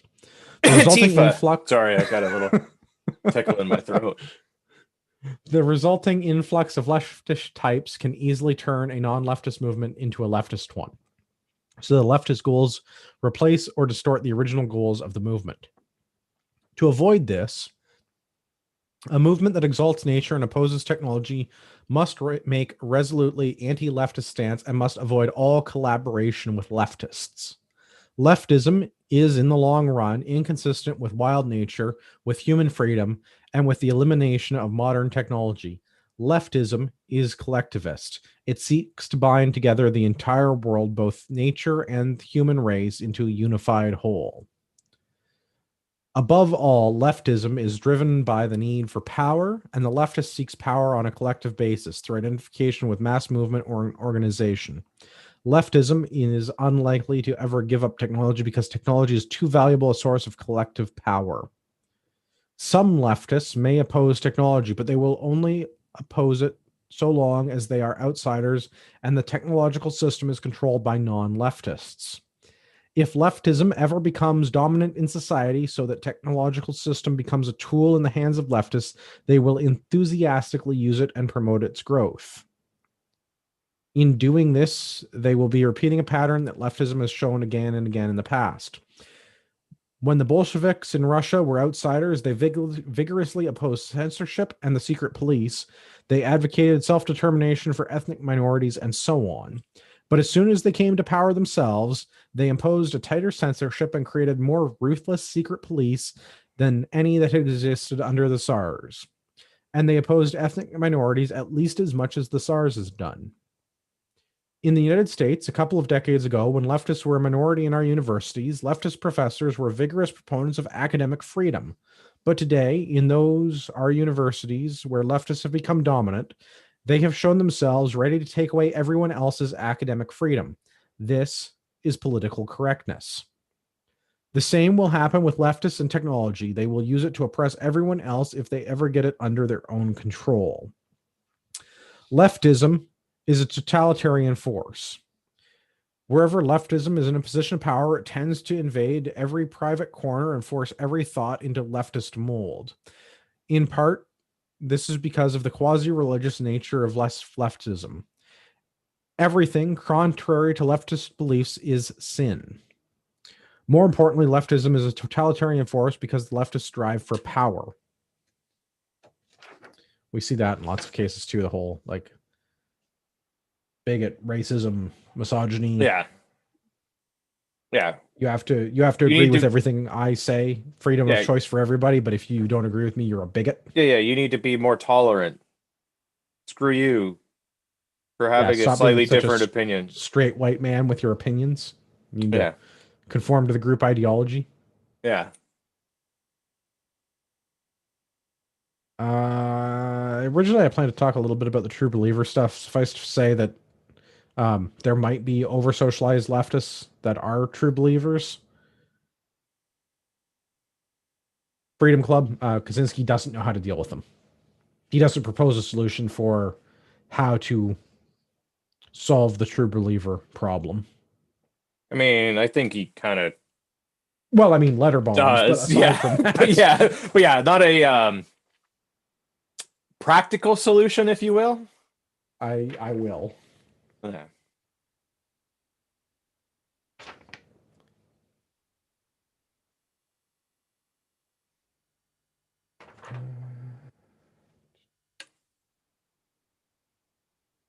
There was one more paragraph that I don't seem to have highlighted. I thought it was the very last paragraph, but it does not seem to be. And the one thing that he leaves off with that I think he should have started with is saying that everything that he wrote is a theory and may not be a complete theory, and some things may be outright wrong, and take that into account when you're reading through that. And of course, now I can't find that particular paragraph that I want. Oh, endnotes. There it is. I had one more page that I wasn't looking at on my desk. Throughout this article, we've made imprecise statements and statements that ought to have all sorts of qualifications and reservations attached to them, and some of our statements may be flatly false. Lack of sufficient information and the need for brevity made it impossible for us to formulate our assertions more precisely or add all the necessary qualifications.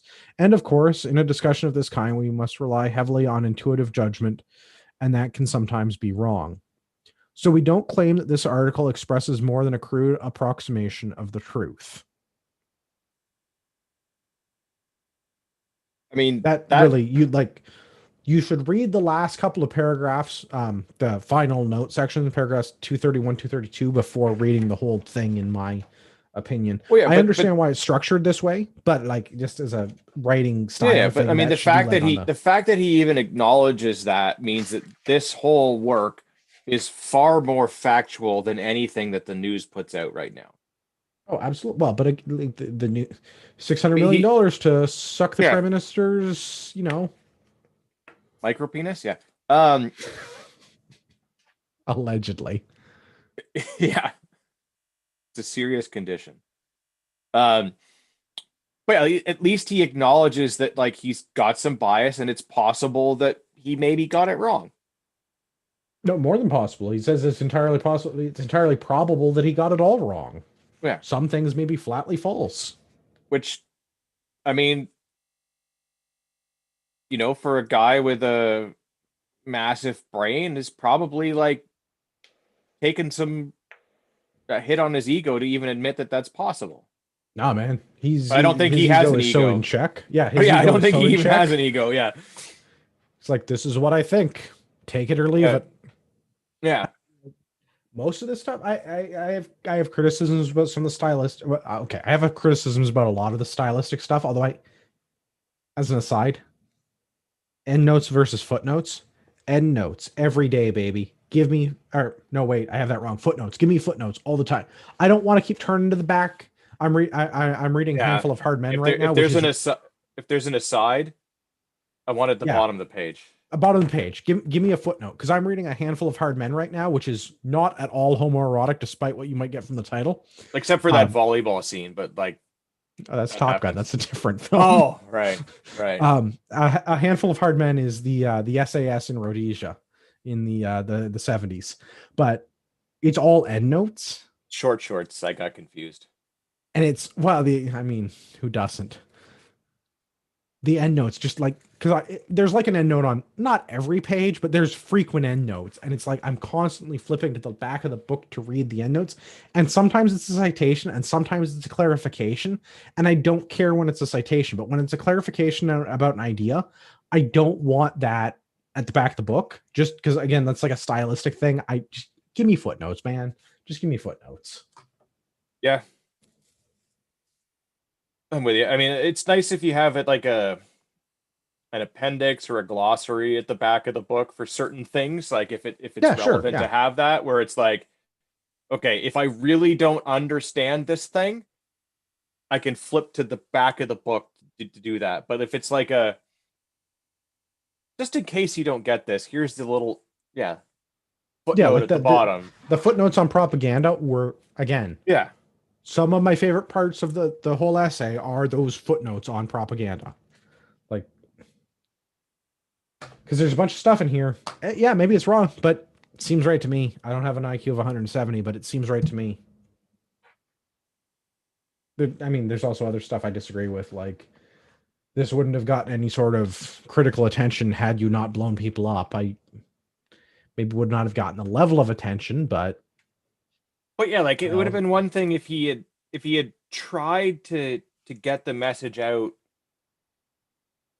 by doing other things, right? Like if he had staged like actually peaceful protest and like slowly ramped things up, then he could have had some factual evidence to back that up, to be like, I tried to be reasonable, but then I was pushed to do unreasonable things. Therefore, Marvin Hamer situation, right? Like he could have done that, but the fact that it at least from what we can see, it doesn't appear that he even tried to get the message out in any other way. He kind of came to the conclusion before even trying that this is what he needed to do in order to get the message out. Yeah, I'm. It's that like, was he so brilliant that like he could see that this wasn't going to work and therefore he knew that this is what he had to do, or just like was he Yeah, I lazy? get like maybe that's And part of it. And maybe he's just a completely unhinged person who letter bombs people. yeah,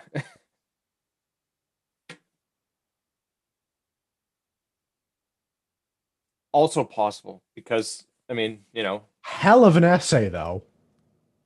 well, I mean the fact that like we've read some books that are a lot longer than this, and they've taken a lot less time to critically analyze. Well, again, I feel like we have not critically analyzed this. I feel like we hit the No, highlights, and but that's exactly right. Like whereas other books, I think like we've talked them to death. Like we have hit every major talking point in that book, and even with our drunken ramblings, and we've we've stretched it out to fill the hour. This is going on 4 hours of us talking about this 3 hour reading ish time, not even a book essay. essay. Yeah, it's the copy that I have that was formatted that I got as a PDF is 73 pages, and it's formatted like a book. It's a Yeah, 73-page essay. It's not huge. It's that's what she 230 said. paragraphs. Yeah, Not to me, but yeah, 230 paragraphs. It's not a lot of words, but it's yeah, dense. yeah, And I really wish there was another 400 pages to go with it, yeah. because I really Or feel a a lot of these sequel, ideas deserve to be or fleshed it's out more. yeah, And so you I, can yeah, really see I where he's think we coming touched on from, right? this Like, last time. It should have been two different volumes. I think there should have been the green movement piece. I don't know what the return to nature ism should have been its own separate thing. Beating up on leftists and conservatives for that matter, hilarious, gonna yeah, entertain me all yeah, day, every day. No, like yeah. no issues with that. Great work. The return to nature thing could have been its own thing, and then the like, how do we actually do it? So I guess I'm Well, advocating that it should have been I three guess. volumes, but Well, I mean, he could have done it in a way like it needs to be at least two, but it could have been like this is the message. Part two is how do we get the message out there in an actual right. meaningful way, or you could split it up into the like here's the green piece, here's the shitting on leftists and rightists, and then here's the like there's different ways you could have split it up, but it definitely needed more.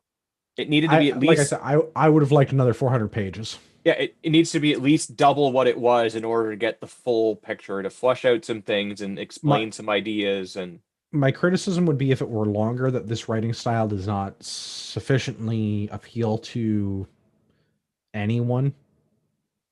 This is such an academic heavy, like this is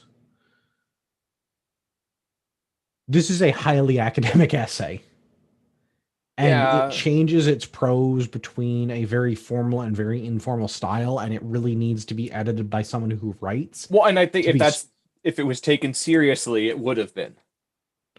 well, and maybe that's the thing, and we don't know because it wasn't tried, but Yeah, like, if you made this a 500-page book and flushed it out and gave me my footnotes that I want and cited sources and did all the other stuff, because like, yeah, I don't have problems with reading academic material. It's just this is such a well, it's I mean, written from such an academic perspective for other academics to have read. It's not written in a way that can be generally consumed by the public. well, but I mean, if he had flushed it out into a much bigger book or several books, and then put it through the same filter that guys like uh Jordan Peterson or David Grossman did, that come from an academic background, and Yeah, made it more digestible by the average person. I I mean don't even that know if we need. You know what? I think that is an unfair criticism. After I said that and reflected on it for a minute, I don't think this should be targeted to the average person, because the two groups of people, we don't care about the half wits, the midwits. No, We, but we you really still only care about the first group. We only care about the highly intellectualized people that we need to give the um, call it the unfiltered message to. yeah, but I still think you need to hit the sort of bottom end of intellectual, upper end of average person. No, I'm not So discounting you that. I'm maybe saying need that to we just ignore them, like midwits and below. We just yeah, ignore. yeah. So you maybe need to for lack of a better term, dumb it down like maybe 10%. Like just Yeah, like one notch. Like I know it goes to 11, but like let's put it at a 10 or maybe even a 9. So like it still has the enough scientific content so that those that are looking for it understand it and go, "Oh yeah, like here's the material to back up your opinion." So I can believe this as opposed to this is just a crazy guy writing. yeah. I think that's where this would really have benefited from professional writing and editing. Because I Yeah. mean, you can tell that he's not a writer, Yeah. and there's a lot of little things in there that bother me with like the changes in prose between like the level of familiarity that he talks to the reader with, and also that he occasionally starts sentences with "and." There's also a bunch of other stylistic things that, like, I understand he was using a very specific style guide from a very specific paper from like 1954 or whatever. Yeah. But sometimes the spelling and grammar just like drives me a little bit nuts as a person who uses an unusual style guide myself. It's just like, Yeah. again, the readability for your, say, Well, I target mean, audience. if he had been a little bit better at writing and been a little bit more using of a more commonly accepted form of writing, maybe he wouldn't have got caught. Well, I again, I mean, we touched on it your last your time, but brain is like, that big, you get stuck going through doors. I get it. yeah, yeah. All right, you got anything else? Any more critiques? Any more thoughts? Anything we didn't? I mean, we've been going at this thing for like, yeah, it's probably gonna be 4 hours when this is all 4 hours out. total. No, I mean, and I think we could talk probably another 4 hours about it, but I think we did I feel a like we've done very Ted a good service adequate, here. yeah, a very adequate short dive into this because you could really get into it and just like break down each, I mean, paragraph because there is so much in there. But I think everyone needs to read this because like it's not wrong about a lot of stuff, Yeah, and I don't even think I'm not and saying the read stuff it that he's because wrong you need to about. agree with it, but like read it to try and understand what's being like what's going Well, on in the world around you. I mean, the interesting thing about this is that like as he does pick on the right, but like he really shits on the left, especially like Yeah. the like academia left. Like he really goes after those guys. However, this book is still required reading in a lot of universities. I really I don't want to So say that we should have required reading, but I mean, if you're going to make a list, I'm going to put this book on the list because this is one of those things like you you should try to understand where Kaczynski yeah, is coming from, I think. Not that you have yeah, to agree with him, not that you have to excuse any of his actions, but I think you need to try and understand like as a person who absolutely, lives in this society, how does this society operate? Well, absolutely. I there's a mean, small group of people that are in charge of putting out the message, and there's a group of people that want to meddle in how people interact with one another, and the centralization of power continues to get worse. Like all of those concepts are, I think, yeah, true and valid concepts, whether you, socialist, capitalist, right, left, doesn't matter which way you look at it. All of those things are true yeah, across the political spectrum. yeah. Whatever side you fall on, the other side is doing the things he's talking about. Right. Well, maybe not quite right. I shouldn't just like maybe just agree wholeheartedly with you, but I kind of do because whatever way you want to frame it, whatever lens you want to look at it through, it is applicable to whoever your enemy is, Yeah, right? Like in my case, it's the CBC because I don't believe the propaganda arm of the liberal government.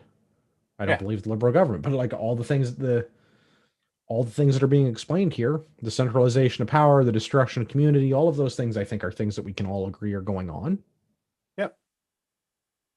Yeah, sometimes in different intensities, but they're all still going on. Like we've said, like, modern conservatism doesn't exactly roll back things. At best, they put a pause to them, but even then, it's more like a slowing down than a pause.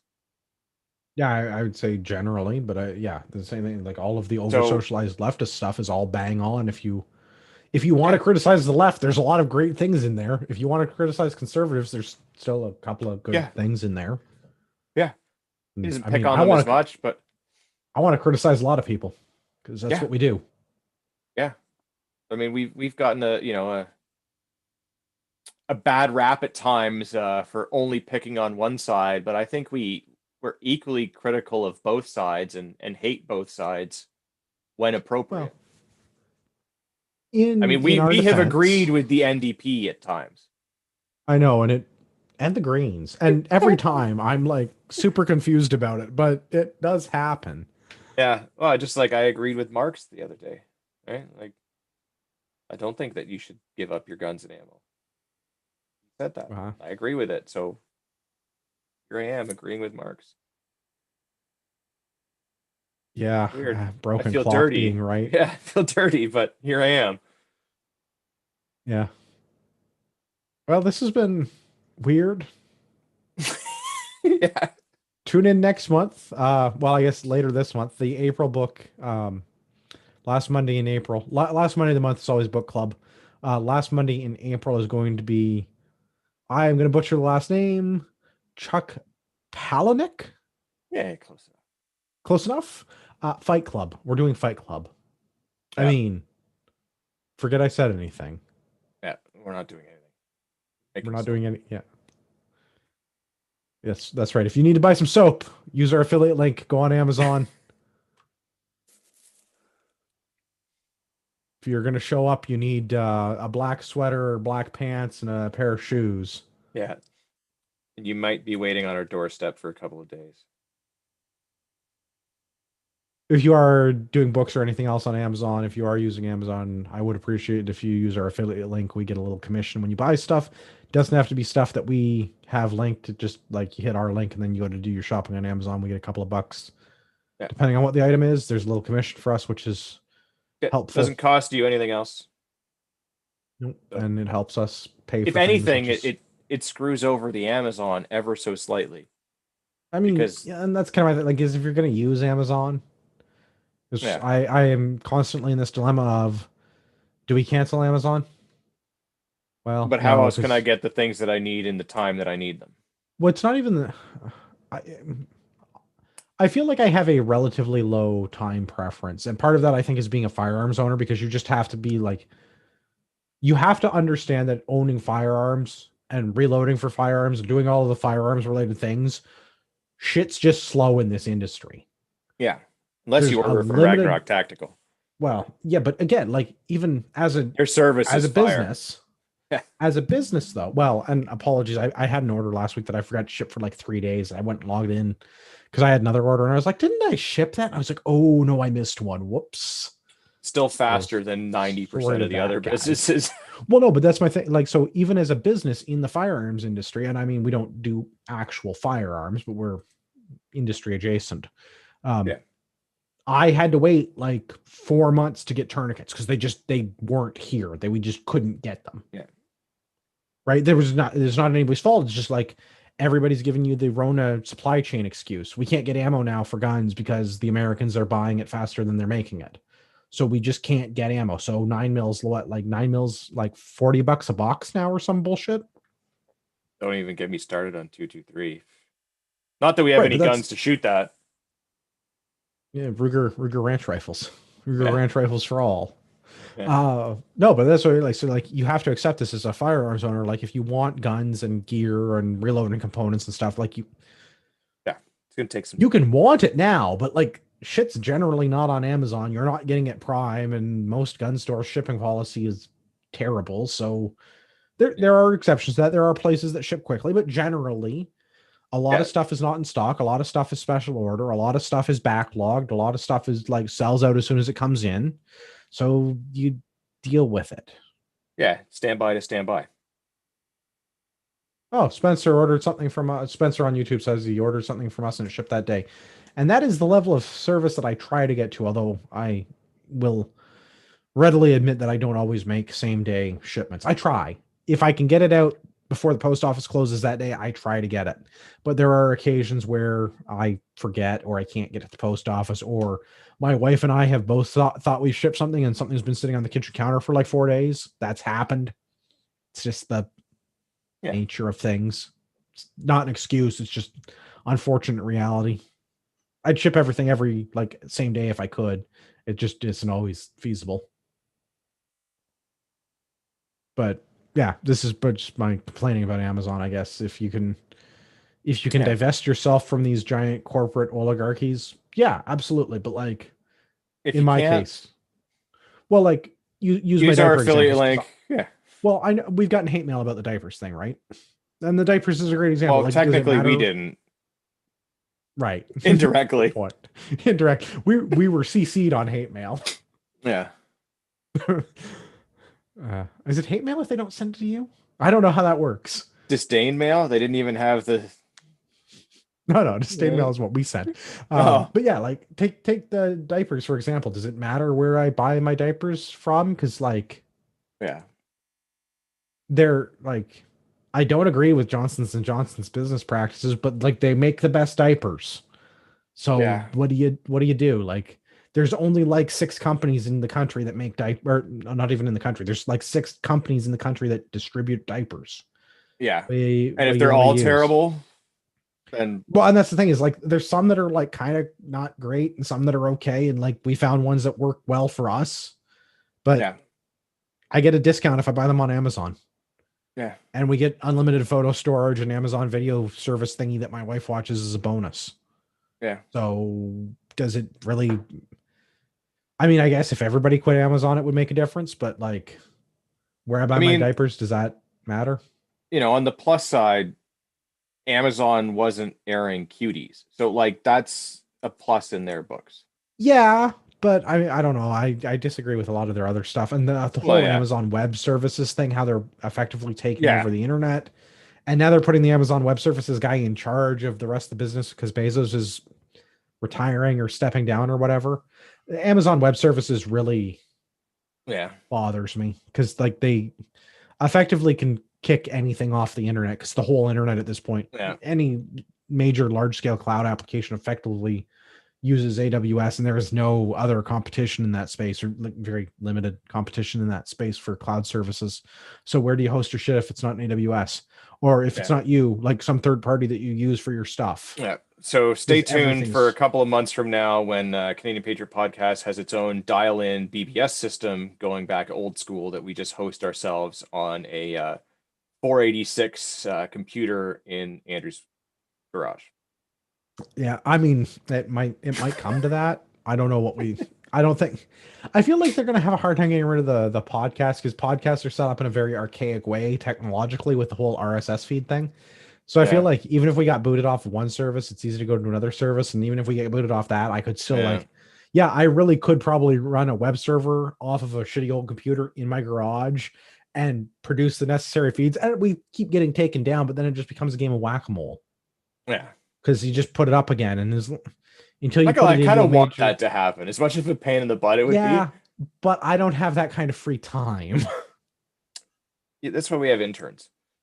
We don't have interns, though. I'm the intern. We'll have them by that point. We'll be so famous by then that I think it would be kind of fun, though, because that would make it just an extra level of hilarity that a bunch of drunks on the internet have enough clout to be, canceled everywhere.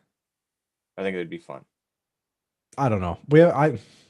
If we're ever not on the air somewhere, then something went down. Well, I don't know. That's a whole other problem to deal with. But I guess in summation, if you're using Amazon, use our affiliate link so that I can afford to buy more diapers. Yeah. And you're sticking it to the man just a little bit. Just a little bit. Yeah. Also, if you want to hang out, we're on Discord.